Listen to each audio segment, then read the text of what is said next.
श्रीमद् भगवत गीता अध्याय 5। भगवान कहते हैं, कायेन मनसा बुद्धया कैवलेरेन्द्रियैरपि योगिनः कर्म कुर्वन्ति संगम त्यक्त्वात्मश्रद्धये। योगी जन आसक्ति रहित होकर शरीर, मन, बुद्धि तथा इंद्रियों के द्वारा भी केवल शुद्धि के लिए कर्म करते हैं। तात्पर्य है कि जब कोई कृष्ण भावनामृत में कृष्ण की इंद्रिय तृप्ति के लिए शरीर, मन, बुद्धि अथवा इंद्रियों द्वारा कर्म करता है तो वह भौतिक कलमश से मुक्त हो जाता है। कृष्ण भावना भावित व्यक्ति के कार्यों से कोई भौतिक फल प्रकट नहीं होता, अतः सामान्य रूप से सदाचार कहे जाने वाले शुद्ध कर्म कृष्ण भावनामृत में रहते हुए सरलता से संपन्न किए जा सकते हैं। श्रील गोस्वामी ने भक्ति रसामृत सिंधु में इसका वर्णन इस प्रकार किया है कि अपने शरीर, मन, बुद्धि तथा वाणी से कृष्ण भावनामृत में कर्म करता हुआ व्यक्ति इस संसार में भी मुक्त रहता है, भले ही वह तथाकथित अनेक भौतिक कार्यकलापों में व्यस्त क्यों न रहे। उसमें अहंकार नहीं रहता, क्योंकि वह इसमें विश्वास नहीं रखता कि वह भौतिक शरीर है अथवा यह शरीर उसका है। वह जानता है कि वह यह शरीर नहीं है और न यह शरीर ही उसका है। वह स्वयं कृष्ण का है और उसका यह शरीर भी कृष्ण की संपत्ति है। जब वह शरीर, मन, बुद्धि, वाणी, जीवन, संपत्ति आदि से उत्पन्न प्रत्येक वस्तु को जो भी उसके अधिकार में है कृष्ण की सेवा में लगाता है तो वह तुरंत कृष्ण से जुड़ जाता है। वह कृष्ण से एक रूप हो जाता है और उस अहंकार से रहित होता है जिसके कारण मनुष्य सोचता है कि मैं शरीर हूँ। यही कृष्ण भावनामृत की पूर्णावस्था है। भगवान कहते हैं, युक्तः कर्म फलं त्यक्त्वा शान्तिमाप्नोति नैष्ठिकीम् अयुक्तः कामकारेण फले शक्तो निबध्यते। निश्चल भक्त शुद्ध शांति प्राप्त करता है क्योंकि वह समस्त कर्म फल मुझे अर्पित करता है। किंतु जो व्यक्ति भगवान से युक्त नहीं है और जो अपने श्रम का फल कामी है वह बंध जाता है।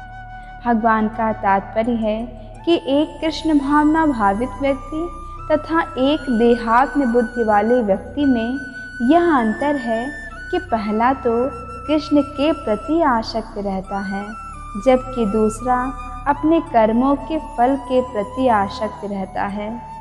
जो व्यक्ति कृष्ण के प्रति आसक्त रहकर उन्हीं के लिए कर्म करता है वह निश्चय ही मुक्त पुरुष है और उसे अपने कर्म फल की कोई चिंता नहीं होती।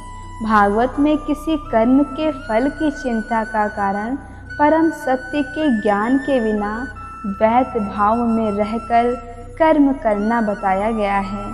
कृष्ण श्री भगवान हैं। कृष्ण भावनामृत में कोई द्वैत नहीं रहता। जो कुछ विद्यमान है वह कृष्ण की शक्ति का प्रतिफल है और कृष्ण सर्वमंगलमय हैं। अतः कृष्ण भावनामृत में संपन्न सारे कार्य परम पद पर हैं। वे दिव्य होते हैं और उनका कोई भौतिक प्रभाव नहीं पड़ता। इस कारण कृष्ण भावनामृत में जीव शांति से पूरित रहता है। किंतु जो इंद्रिय तृप्ति के लिए लाभ के लोभ में फंसा रहता है उसे शांति नहीं मिल सकती। यही कृष्ण भावनामृत का रहस्य है। यह अनुभूति कि कृष्ण के अतिरिक्त कुछ भी नहीं है शांति तथा अभय का पद है। भगवान कहते हैं, सर्वकर्माणि मनसा सन्न्यस्यास्ते सुखं वसी नवद्वारे पुरे देहि नैव कुर्वन्न कारयन्।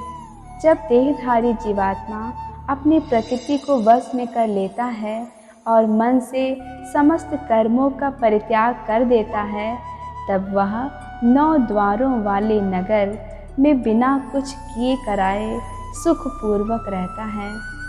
तात्पर्य है कि देहधारी जीवात्मा 9 द्वारों वाले नगर में वास करती है। शरीर अथवा नगर रूपी शरीर के कार्य प्राकृतिक गुणों द्वारा स्वतः संपन्न होते हैं। शरीर की परिस्थितियों के अनुसार रहते हुए भी जीव इच्छानुसार इन परिस्थितियों के परे भी हो सकता है। अपनी परा प्रकृति को विस्मृत करने के ही कारण वह अपने को शरीर समझ बैठता है और इसीलिए कष्ट पाता है। कृष्ण भावनामृत के द्वारा वह अपनी वास्तविक स्थिति को पुनः प्राप्त कर सकता है और इस देह बंधन से मुक्त हो सकता है। अतः ज्यों ही कोई कृष्ण भावनामृत को प्राप्त होता है, तुरंत ही वह शारीरिक कार्यों से सर्वथा विलग हो जाता है। ऐसे संयमित जीवन में जिसमें उसकी कार्य प्रणाली में परिवर्तन आ जाता है, वह 9 द्वारों वाले नगर में सुखपूर्वक निवास करता है। जीव के शरीर के भीतर वास करने वाले भगवान ब्रह्मांड के समस्त जीवों के नियंता हैं। ऐसे संयमित जीवन में जिसमें उसकी कार्य प्रणाली में परिवर्तन आ जाता है, वह 9 द्वारों वाले नगर में सुखपूर्वक निवास करता है। ये 9 द्वार इस प्रकार हैं कि जीव के शरीर के भीतर वास करने वाले भगवान ब्रह्मांड के समस्त जीवों के नियंता हैं। यह शरीर 9 द्वारों, 2 आँखें, 2 नथुने, 2 कान, 1 मुँह, गुदा तथा उपस्थ से युक्त है। बद्धावस्था में जीव अपने आप को शरीर मानता है, किंतु जब वह अपनी पहचान अपने अंतर के भगवान से करता है, तो वह शरीर में रहते हुए भी भगवान की भांति मुक्त हो जाता है।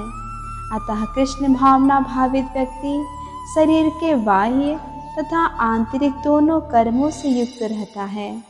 हरे कृष्ण कृष्ण कृष्ण हरे हरे, हरे राम राम राम हरे हरे।